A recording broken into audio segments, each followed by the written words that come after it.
Paul McGrath. At St James's Park today, Tony Gubber. 20-year-old Simon Davis is a Manchester United reserve team player who, while waiting to break into the first team, accepted a loan spell to Exeter and today is rewarded with his FA Cup debut in a bargain basement team that includes 4 players signed on free transfers and only 3 who cost fees totalling a modest £135,000. But manager Alan Ball believes in the spirit of adventure. It's a 4-3-3 formation. Davis, number 9, will be left side midfield. The 3 up front are Storer, Ross and Wigley. The aristocrats of Aston Villa had a good look at the pitch, which is in good condition considering the rain. They're without Paul McGrath, who declared himself unavailable just before the team coach left. Earl Barrett, number 2, partners Teal in central defence. It's back to black for the referees in the FA Cup. Keith Cooper of Pontypridd is in charge. Here comes Storer trying to break through the midfield. And Exeter did entertain senior opposition in this third round stage back in 1990, and they held Norwich City to a 1-1 draw here at St James's Park.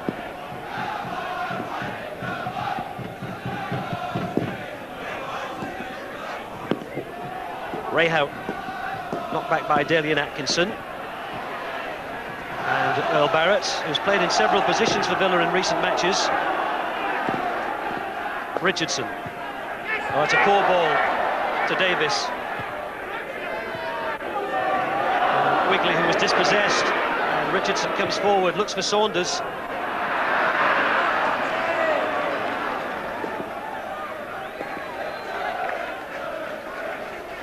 Kevin Richardson had a career at 3 big clubs in this country: Everton, Arsenal and now Aston Villa.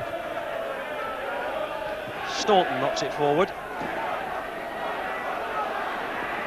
and denies space to Storer. Russell Coughlin just lifted up, but Davis has got himself well forward and controlled it well as well. 2 to look for. Goes around Sean Teal, in at the near post, where Mickey Ross was arriving, but it was just a little bit too close to the keeper. But a nice touch of skill from the 20-year-old from Old Trafford.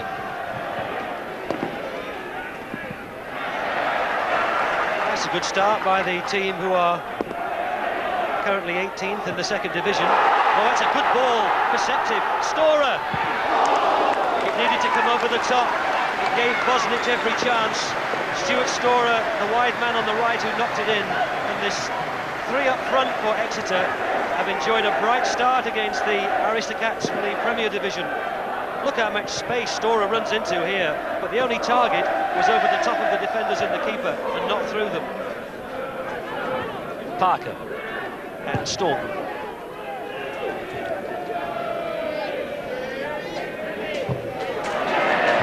Ross laid it down very nicely to Coughlin, who didn't really look, but he's found Storer, who's been the thorn in the side of Villa right since the start. Ross! Hit the top of the bar! That's how close they've been. Storer the provider, Ross with the shot. And again, Villa are so close to going a goal down.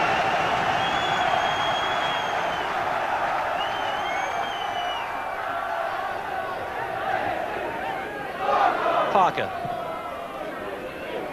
Coxwell forward.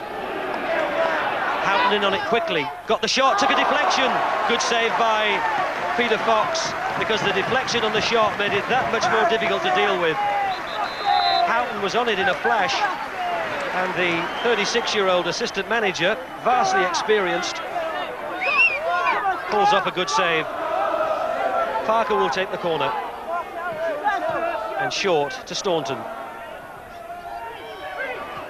Davis back in defence, didn't get it clear, but does it the second attempt. 32 tomorrow. Ray Houghton has scored twice this season, with Villa's best chance in what's been an awkward first half for them.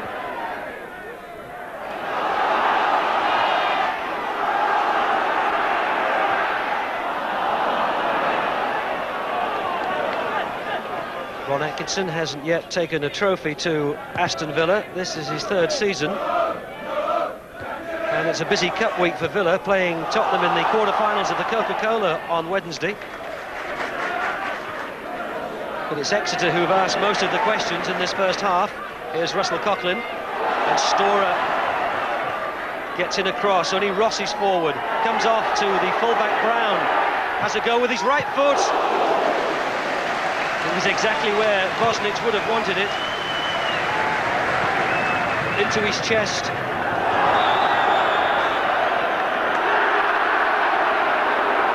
But it wouldn't be a surprise if Exeter were to get a goal.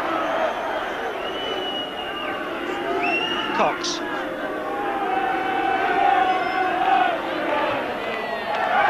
Didn't really look. And one or two Exeter players feel that the free kick given here might have gone the other way. You feel that half-time can't come quickly enough for Ron Atkinson as the rain gets heavier. Daly and Atkinson's had very few opportunities. That's how tightly he's been marked. As this first half moves into time added on for stoppages. And that was poor. Villa just seem devoid of ideas at the moment as the half-time whistle goes. No doubt that Exeter came the closest to a goal in the first 45 minutes. The shot from Mickey Ross, which rattled away off the top of the crossbar. But the star of the first half would surely have to be the man who's provided most of the crosses from the wide right position, number 7, Stuart Storer. Exeter will be eager to get out and to pick up where they left off at the start of the second half. 0-0 here at half-time, but how close we were to a shot goal for the team from the second division.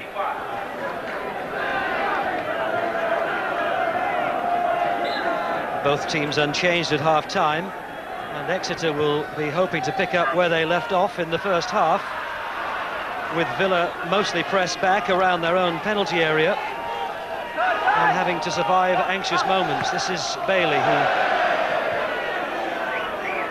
slipped. Alan Ball sitting in the stand, now 48 years of age, 72 caps and a World Cup success as an England player, now bringing his expertise to bear on Exeter.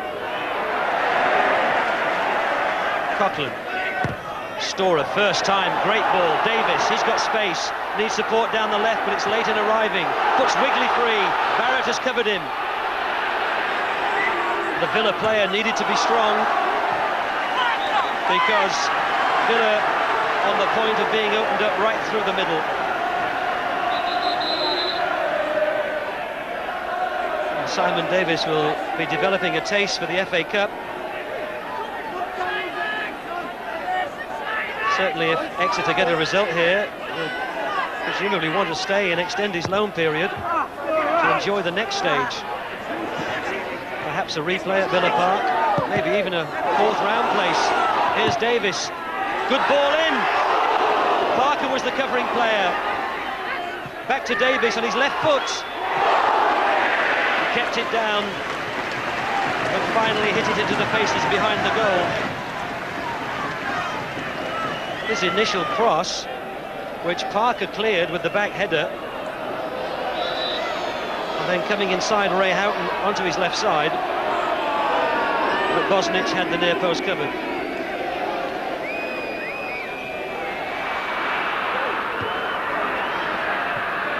Staunton and Ray Houghton. Cox. Whiston's header out, Villa with the throw. Still some defending to do. Coughlin, Storer's free down the right if he can find him. He's inside Staunton, he's in on Bosnich. Good save by the Australian international. Kept his eye on it, kept his head, spread himself at the feet of Stuart Storer. Saunders. It's end-to-end. Coming in on his right side. Shot was blocked, fell to Ray Houghton. Fox makes a good save as well. in the other penalty area. And Storer kept it in play. And there's hardly time to catch your breath. Townsend, Staunton. A real sustained spell of football. Ross. And John Brown. And maybe the players are happy just to have a breather for a moment.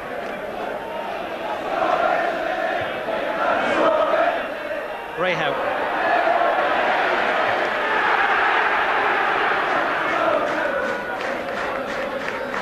Wonderful ball by Russell Coughlin inside the defender. And Storer couldn't get it round Bosnich. But he's certainly enjoyed the afternoon, and so too, I would hazard to say, have the majority of this 10,500 crowd. Saunders goes outside the last defender, and a penalty's given.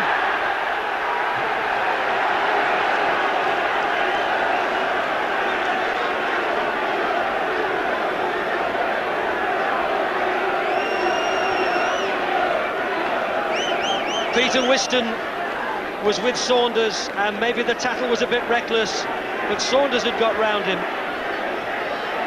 And Villa, to their great relief, are given the penalty. Well, Peter Fox is the assistant manager and the coach here at Exeter. How popular will he make himself if he keeps this one out? Vastly experienced, but he's got to face Dean Saunders from the penalty spot.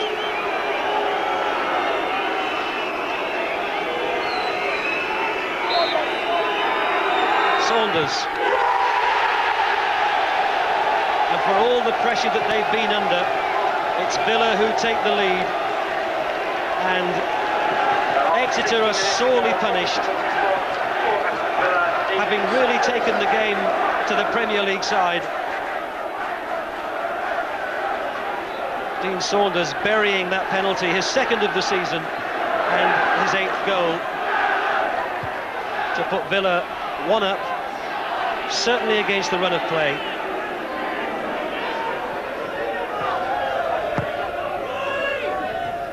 Atkinson wriggling for space. This is Ray Houghton. Townsend knocks it in. It's too close to the keeper. Coughlin, nice touch by Coughlin. This is Davis, who's been a bit quieter in this second half.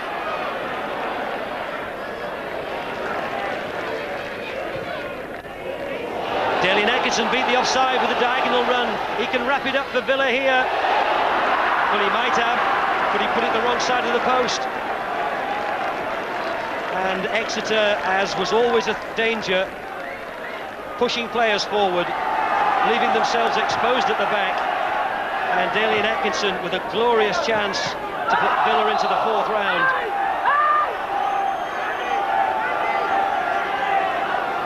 And one or two of the Exeter players looking a little bit leg weary, and it's not a surprise. Richardson.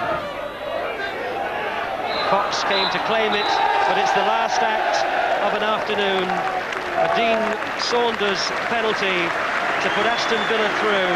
But football can be a cruel game. You don't always get what you deserve, and Exeter will certainly feel that was the case. They had Villa on the ropes for long spells, but couldn't quite get the goal that their football threatened and certainly at times deserved. Maybe on a different day it might have been different, but they deserve the applause from the home support. But the final scoreline doesn't tell the story. Exeter 0, Aston Villa 1. Do you think they deserved a draw and a replay? They could have. If I was Alan Ball, I would be thinking probably it did. Although I would guess, I think they had to do it in the first half. I think the second half probably that he was sitting there thinking that maybe, you know, that we were more likely to score than them. Do you have any complaints about the penalty? No, it was a penalty.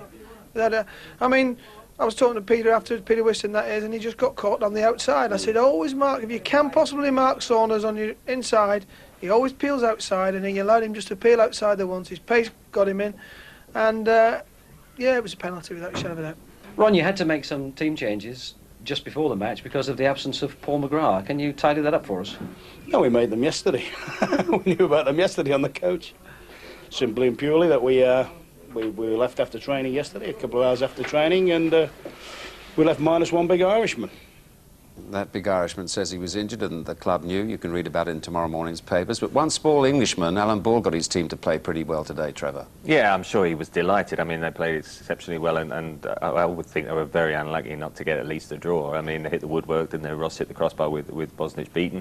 And probably, as Big Ron said, the first half was when they had more of the play. But they passed it very well, and considering, you know, they're well down in the second division, I was surprised how well they knocked it around us. Yeah, and once again, rather like Norwich, a Premiership goalkeeper had to pull off a good save. Yes, I mean, we've been impressed, haven't we, with Bosnich. I think the key thing here, you know, as the ball is played through, is watch him as he actually sees, you know, the player Stora take the first touch. Look at the ground he makes up then to spread. I mean, he must go 10, 12 yards in just a couple of seconds, and you know, he waits to see if he's going to hit the shot early, and then having seen him just control it, he's then out to him and he smothers it. And I mean, look at the first touch. There's nothing wrong with Stora's first touch. It's kept very close, but it's just the speed he went out and spread himself. And I mean, he's been outstanding all season, because Villa, for me, haven't played well this season, but they're still in both cup competitions, but spluttering a bit in the league. Bosnich is an outstanding keeper, isn't he? Not yet 22. Albert tells me he's 22 next Thursday.